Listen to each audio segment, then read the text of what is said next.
Hello, welcome to my vlog. So இன்றைக்கி Sunday day in my life vlog தான். அன்றைக்கி Sunday morning வந்துட்டு பூரியும் உருளைக்கிழங்கு போட மசாலாவும் பண்ணியிருந்தேன். பூரி ஸ்டார்டிங் இந்த ப்ராசஸ்லேருந்து எல்லாமே நானாக பண்ணேன்னா பார்த்து பார்த்து பொறுமையாக பண்ணேன். அதனால் நான் வீடியோ எடுக்கவே ஆரம்பிக்கல ஃபஸ்ட்டு. ஆனால் கரெக்டாக வந்துச்சு. என் தம்பிக்கு போடும்போது எல்லாமே புதுசு புதுசுன்னு வந்துச்சு. எல்லாம் மினியேச்சர் பூரி மாதிரி தான் வந்தது. ஏன்னா அந்த ப்ரெஸ்ஸில் தான் பண்ணியிருந்தேன். நானாக பண்ணி ஒரு இடத்துல கனமாவோ ஒரு இடத்துல தின்னாவோ இருந்துச்சுன்னா அந்த புசு புசுன்னு வராதுன்னு ஆச்சி சொன்னாங்க. அதனால நான் வந்து அந்த மிஷின் மாதிரி ஃபஸ்ட்டு காமிச்சிருந்தேன்ல, அதில் தான் ப்ரெஸ் பண்ணி போட்டேன். அதனால் என் தம்பிக்கு எல்லாமே புசு புசுன்னு வந்துருச்சு. எனக்கு பண்ணும்போது தான் நான் வீடியோ எடுக்க ஸ்டார்ட் பண்ணேன். ஓகே, இது எல்லாமே புசு புசுன்னு வருதே, நம்ம வந்து வீடியோ எடுத்து காமிக்கலாம். ஆனால் ஒன்று கூட அப்படி வரல. கடைசி 3 பூரி தான் நல்லா புசு புசுன்னு வந்துச்சு. அது மட்டும் கரெக்டாக வீடியோ எடுத்து உங்களுக்கு காமிச்சிருக்கேன். இந்த உருளைக்கிழங்கு மசாலா பண்ணும்போது மஞ்சத்தூள் போடாதன்னு அவன் எவ்வளவோ டைம் சொன்னான். நான் மறந்து போய் கரெக்டாக அது போட்டுட்டேன். ஆனால் பரவாயில்ல, பிள்ளை அட்ஜஸ்ட் பண்ணி சாப்பிட்டுக்கிட்டான். அதுக்கப்புறமா எனக்கு ஒரு ஸ்ட்ராங்காக ஃபில்டர் காஃபி போட்டு என்னோடய ஃபேவரட் ஸ்பாட்டில் போய் கொஞ்சம் நேரம் ரிலாக்ஸ் பண்ணிக்கிட்டேன். ஒரு 10 to 15 மினிட்ஸ் உட்காந்துட்டேன். எனக்கு இந்த ஸ்பாட் ரொம்ப பிடிக்கும். பொறுமையாக உட்காந்து காஃபி குடிச்சிட்டு இருந்தேன். அதுக்கப்புறம் க்ளீனிங் ஸ்டார்ட் பண்ணிட்டேன். இன்றைக்கி வந்து எங்களுக்கு ஹவுஸ் ஹெல்ப்புக்கு ஒரு அக்கா வருவாங்க. அவங்க லீவு. ஸோ அதனால் நான் தான் எல்லா க்ளீனிங்கும் பண்ணேன்னா, எங்கள் ஆச்சி சொன்னாங்க, வேணாம் இன்னொருத்தவங்க வருவாங்க அவங்கள வச்சு பார்த்துக்கலான்னு சொன்னாங்க. ஆனால் எனக்கு இப்போலாம் எனக்கு இந்த க்ளீனிங் மேலே ரொம்ப ஒரு க்ரேஸோ, ரொம்ப ஒரு மனசுக்கு நிம்மதியாக, எனக்கு எப்படி சொல்கிறதுன்னு தெரில. எனக்கு ரொம்ப பிடிச்சிருக்கு க்ளீன் பண்ணுறதுலாம். முன்னாடி சின்ன வயசுலலாம் இந்த பாத்திரம் கழுவுறதுனாலே எனக்கு சுத்தமாக பிடிக்காது. எங்கள் அம்மா சொல்லுவாங்க, நான் முடியவே முடியாதுன்னு சொல்லுவேன். இருந்தாலும் எங்கள் அம்மா என்னை ஃபோர்ஸ் பண்ணி பாத்திரம் கழுவ வைப்பாங்க. ஆனால் எனக்கு இப்போ வர வர எங்கள் அம்மாவே ஷாக் ஆகிட்டாங்க. இல்லடி நீ இப்போ எல்லா பாத்திரத்தையும் நீயே கழுவிட்டியேன்னு. நான் காலேஜில் இருக்கும்போதோ இல்லை ஒர்க் பண்ணிகிட்ருக்கிற ப்ளேஸ்லேயோ, நான் தங்கியிருந்த ப்ளேஸ்லேயோ அந்த ப்ளேஸை வந்து நீட்டாக வச்சுக்கணும்னு நினப்பேன் தான், அது ஓகே. ஆனால் நான் இப்போ கொஞ்சம் ஃப்ரீயாக இருக்கிறதுனால க்ளீனிங்கோட இன்ட்ரெஸ்ட் எனக்கு ரொம்ப ஜாஸ்தி ஆயிடுச்சுன்னு நான் நோட்டீஸ் பண்ணுறேன். இப்போ எனக்கு ரொம்ப அது சாட்டிஸ்ஃபையிங்காக இருக்குது. ஃபுல் இந்த கவுண்டர் டாப் எல்லாம் க்ளீன் பண்ணி அதுக்கப்புறமா அதை பார்க்குறதுக்கே ரொம்ப ரிலாக்ஸிங்காக இருக்குது. அது ஒரு தெரப்பி மாதிரி இருக்குது. எனக்கு குக்கிங் ஒரு தெரப்பி தான். அதே மாதிரி இப்போ க்ளீனிங்கும் ஒரு தெரப்பி மாதிரி இருக்குது. ஸோ குக்கிங்கோட டிபார்ட்மெண்ட் முடிஞ்சதுக்கப்புறமா இந்த இந்த ஒரு சீன் பார்க்குறதுக்கே எனக்கு ரொம்ப ரிலாக்ஸிங்காக இருக்கும். இந்த கவுண்டர் டாப் ஃபுல்லாத்தையும் க்ளீன் பண்ணி அதை பார்க்குறதுக்கு நல்லா ரிலாக்ஸ்டாக ஃபீல் பண்ணுவேன். அதுக்கப்புறமா நெக்ஸ்ட் டிபார்ட்மெண்ட் அது வந்து ஹாலுக்கு போயிட்டு படம் போட்டுட்டு, அன்னைக்கு சன் டிவிலையா ஏதோ ஒரு டிவியில் ரொம்ப கொஞ்சம் பழைய படம் போட்டிருந்தாங்க. எனக்கு பழைய படம்லாம் ரொம்ப பிடிக்கும். இப்போ ரீசெண்டாக வர படத்தை விட பழைய படம்லாம் எனக்கு ரொம்ப பிடிக்கும். தேடி தேடி போய் பழைய படமாக பார்ப்பேன். அதுவும் எனக்கு ரொம்ப ஆக்ஷன் பழைய படம் அப்படிலாம் பிடிக்காது. நல்லா ஃபீல் குட் மூவிஸ் அந்த மாதிரி தான் எனக்கு பிடிக்கும். டைரக்டர் விஷு சாரோட மூவிஸ்லாம் எனக்கு ரொம்ப பிடிக்கும். ஃபேமிலி ஓரியன்டட் மூவிஸ்லாம் எனக்கு ரொம்ப பிடிக்கும். அதை தான் ஏதாச்சும் ஒன்று ரொம்ப போர் அடிச்சிச்சுன்னா அதில் ஏதாச்சும் ஒன்று போட்டு பார்ப்பேன். அது மாதிரி அதை போட்டு நான் வந்து ஹால் எல்லாத்தையும் க்ளீன் பண்ணி சோஃபா எல்லாத்தையும் ஒரு ஸ்பாஞ்ச் வச்சு ஃபுல்லாத்தையும் க்ளீன் பண்ணிவிட்டு ஒதுங்க வச்சிட்ருந்தேன். இந்த வீடு ஃபுல்லாக தூக்க ஆரம்பிச்சதுக்கப்புறம் தான் தெரியுது, எவ்வளோ தூசி எவ்வளோ மண் இருக்குதுன்னு பாருங்களேன். பின்னாடி தெருவில் ஏதோ ஒரு ஒர்க் போயிட்டுருந்துச்சு. ட்ரைனேஜ் க்ளீன் பண்ணுறதுக்காக ட்ரைனேஜ் என்னமோ அது ரிலேட்டடான ஒர்க் தான் போயிட்டுருந்துச்சு. அதனால ரோடு ஃபுல்லாத்தையும் இடிச்சிட்டு எங்கள் படியெல்லாம் கூட இடிச்சிட்டாங்க. எங்களுக்காச்சும் பரவாயில்ல, அது வந்து புற வாசல் தான், பின்னாடி வாசல் தான், அதை நாங்கள் யூஸ் பண்ணவே மாட்டோம் அவ்வளோவா. ஆனால் நிறைய பேருக்கு அதுதான் மெயின், அவங்களோட வாசலே அதுதான். அவங்கெல்லாம் ஏணி போட்டு தான் ஏறிட்டு இருந்தாங்க. ஸோ ப்ரியராக கொஞ்சம் இன்ஃபர்மேஷன் கொடுத்துருந்தா நல்லா இருக்குமேன்னு எல்லோரும் பேசிகிட்டு இருந்தாங்க. அந்த ஒர்க்குனால வீடு ஃபுல்லாக தூசி அடைஞ்சிக்கிட்டே இருந்தது. குக்கிங் பண்ணாலுமே எல்லாத்தையும் உடனே உடனே மூடி வைக்கிற மாதிரி இருந்தது. ஸோ அதெல்லாம் பண்ணி முடிச்சுட்டு எல்லாத்தையும் க்ளீன் பண்ணிட்டு தான் நான் குக்கிங்க்கே ஸ்டார்ட் பண்ணேன். ஏன்னா கால்லாம் கொஞ்சம் நரன்னு இருக்கிற மாதிரி இருந்துச்சா, சரி தூத்துருவோம் அப்படின்னு சொல்லிட்டு தூக்க ஆரம்பிச்சும் போது தான் இவ்வளோ மண். அதுக்கப்புறமா போய் குப்பை தொட்டியில் போட போகும்போது தான் சார், இது வந்து என் அக்கா பையன், அவன் வந்து ஒரு கூண்டு மாதிரி ப்ரிப்பேர் பண்ணியிருந்தான். எங்கள் வீட்டில் மருதாணி வந்து மரம் மாதிரி நிற்கும்.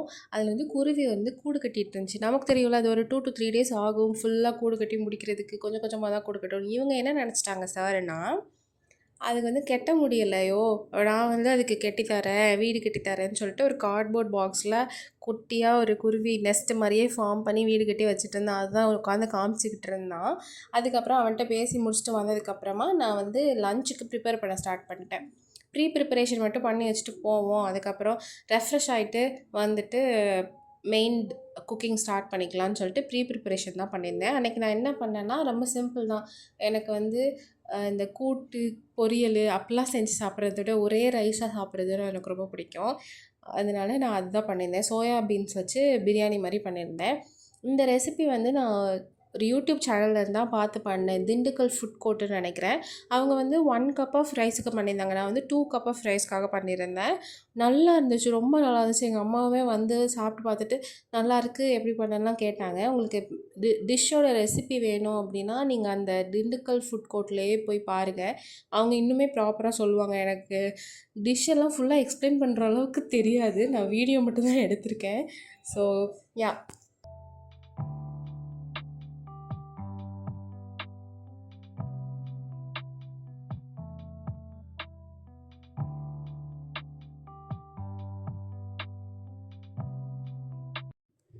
எனக்கு தெரிஞ்ச வரைக்கும் நான் எக்ஸ்பிளைன் பண்ணுறேன். இந்த ஸ்பைசஸ்லாம் போட்டுட்டு அது ஃப்ரை பண்ணதுக்கப்புறமா ஆனியன் ஸ்லைஸ் பண்ணி வச்சுருக்கிற ஆனியன் ஆட் பண்ணிக்கிட்டேன். அது நல்லா ஒரு இந்த கிறிஸ்பியாகி ஒரு ப்ரௌனிஷ் கலரில் வர வரைக்கும் அவங்க ஃப்ரை பண்ணியிருந்தாங்க. நானும் அதே மாதிரி ஃப்ரை பண்ணேன். அதுக்கப்புறமா நம்ம அரைச்சி வச்சுருந்த பேஸ்ட்டு அதில் வந்து என்னெல்லாம் ஆட் பண்ணியிருந்தாங்கன்னா இஞ்சி, பூண்டு, தக்காளி, கொத்தமல்லி, புதினா இது எல்லாத்தையும் ஆட் பண்ணி நல்லா பேஸ்ட்டாக அரைச்சிட்டு அதில் ஆட் பண்ணிக்கணும். அதுக்கப்புறம் அந்த பேஸ்ட் எப்படி வரணும்னா நல்லா அந்த எண்ணெய்லாம் தனியாக வரும்ல, அந்த மாதிரி நல்லா ஃப்ரை பண்ணதுக்கப்புறமா நம்ம மேரினேட் பண்ணி வச்சுருந்த சோயா சங்க்ஸ் ஆட் பண்ணிவிட்டு ஊற வச்சுருந்த ரைஸையும் ஆட் பண்ணிக்கிட்டாச்சு. நான் வந்து பாஸ்மதி ரைஸில் தான் பண்ணேன். ஸோ 1 கப் பாஸ்மதி ரைஸ்க்கு 1.5 கப் தண்ணி ஊற்றிக்கிட்டேன். அதுக்கப்புறம் அதை வச்சுட்டு நான் ஒரு மீடியம் ஃப்ளேமில் 2 விசில்ஸ்க்கு மட்டும் வச்சுக்கிட்டேன். ரொம்ப விசில் வைக்கலை. ஏன்னா நான் வந்து பாஸ்மதி ரைஸே அவங்க 1/2 அன் ஹவர்லாம் ஊற வைக்க சொல்லியிருந்தாங்க. நான் ஊற வச்சுட்டு எல்லாத்தையும் ப்ரிப்பேர் பண்ணிட்டு போய் குளிச்சுட்டு வந்ததுனால 1 ஹவர் ஆயிடுச்சு. நான் பயந்துக்கிட்டே தான் பண்ணேன் குழஞ்சிருமோன்னு. ஆனால் ஓகே, நல்லா வந்துச்சு, நல்லா உதிரியாகவே வந்தது. அதுக்கப்புறம் தொட்டுக்க வந்துட்டு ரைத்தா தான் ப்ரிப்பேர் பண்ணியிருந்தேன். சிம்பிள் தயிர் வெங்காயம் தான், நான் வேறு எதுவுமே ஆட் பண்ணல. கொத்தமல்லி மட்டும் கொஞ்சோண்டு ஆட் பண்ணிக்கிட்டேன் தயிர் வெங்காயத்தில். அதுக்கப்புறமா உட்காந்து சாப்பிட ஆரம்பிச்சிட்டோம். நல்ல வேளை நான் பயந்துகிட்டே இருந்தேன், உதிரியாக தான் இருந்துச்சு. என் தம்பியும் நல்லா இருக்கிறதுன்னு சொன்னால் நீங்களும் ஒரு டைம் ட்ரை பண்ணி பாருங்கள்.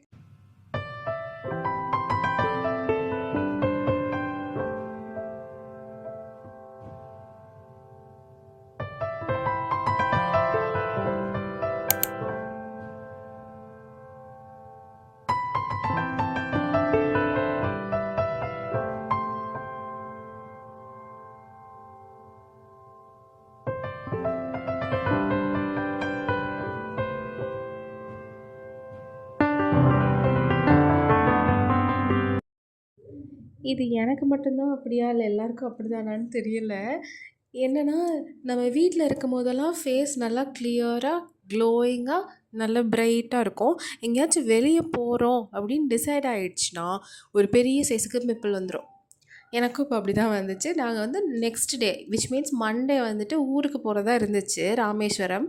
அதுக்காக ப்ரிப்பேர் பண்ணிகிட்டு இருக்கும்போதே ஒரு 2 நாளுக்கு முன்னாடியே எனக்கு பிம்பிள் வந்துடுச்சு. அதுவும் குட்டி பிம்பிள்லாம் கிடையாது, ஒரு பெரிய சைஸ் பிம்பிள் சீக்ஸில் வந்துடுச்சு. அது எவ்வளோ பெருசுனா எனக்கு அந்த சைடு ஃபுல்லாகவே ஒரு ப்ரிக்கிங் சென்சேஷன் அப்பப்போ இருந்துகிட்டே இருந்தது. சரி இப்போ போயிடும் அப்போ போயிடும்னு பார்த்தா போகவே இல்லை. சண்டே வந்து கொஞ்சம் ஆவி பிடிச்சா பிம்பிள் கொஞ்சம் அமுங்கிடும்னு எங்கள் அம்மா ரொம்ப போட்டு இன்சிஸ்ட் பண்ணிட்டே இருந்தாங்க என்னை ஆவி பிடிக்க சொல்லி. அதனால நான் ஆவி பிடிச்சேன். ஆனாலுமே அது போன பாடு இல்லை. நான் ராமேஸ்வரம்லாம் போயிட்டு வந்ததுக்கப்புறம் தான் இப்போ நான் வாய்ஸ் ஓவர் கொடுக்குறேன். இன்றைக்கி தான் எனக்கு கொஞ்சம் பிம்பிள் ஓகேவாக இருக்குது, பிம்பிள் கம்மியாக இருக்குது. இது என்னன்னு எனக்கு தெரில, எனக்கு மட்டும் தான் அப்படியா இல்லை எல்லாருக்குமே அப்படி தான் இருக்குமான்னு தெரில. இருந்துச்சுன்னா கமெண்ட் பண்ணுங்கள், நம்ம கொஞ்சம் ஹைஃபை வச்சுக்கலாம்.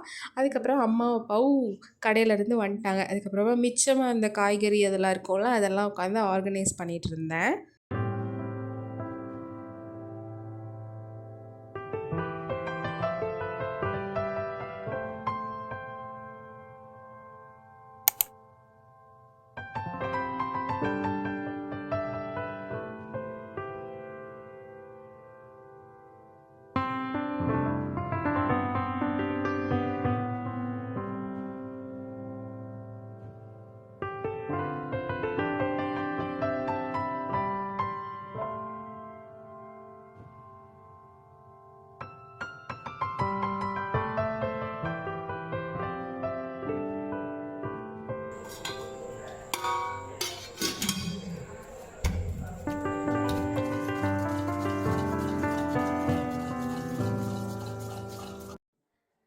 தென் டின்னர் வந்து தோசை தான் சாப்பிட்டோம். தோசை, சட்னி வச்சு சாப்பிட்டுட்டு, இவன் வந்து கூப்பிட்டுக்கிட்டே இருந்தான். கொஞ்ச நேரம் டென்னிஸ் விளையாடுவோம் வாங்க வாங்கன்னு. அவன் கூட போய் டென்னிஸ் விளையாண்டுட்டு, நான் கொஞ்சம் பிஸ்கட்ஸ்லாம் செய்ய வேண்டியது இருந்துச்சு. ஸோ அதை செஞ்சுட்டு இருந்தேன். நல்லா வந்துச்சு பிஸ்கெட்லாம். அதுக்கு செஞ்சு முடிச்சுட்டு அன்றைக்கி டே அப்படியே எண்ட் பண்ணிக்கிட்டாச்சு. நல்லா போய் ரெஸ்ட் எடுத்துகிட்டு நெக்ஸ்ட் டே நாங்கள் ராமேஸ்வரம் கிளம்பிட்டோம். ராமேஸ்வரம் விலாக் வந்து நான் கொஞ்சம் கொஞ்சம் தான் எடுத்திருக்கேன். முடிஞ்ச வரைக்கும் அதை நான் ஒரு விலாகாக போடுறேன். இது வரைக்கும் என்னோடய வீடியோவை ஸ்கிப் பண்ணாமல் பார்த்ததுக்கு thank you. Keep supporting me. Next வீடியோவில் மீட் பண்ணலாம். பை.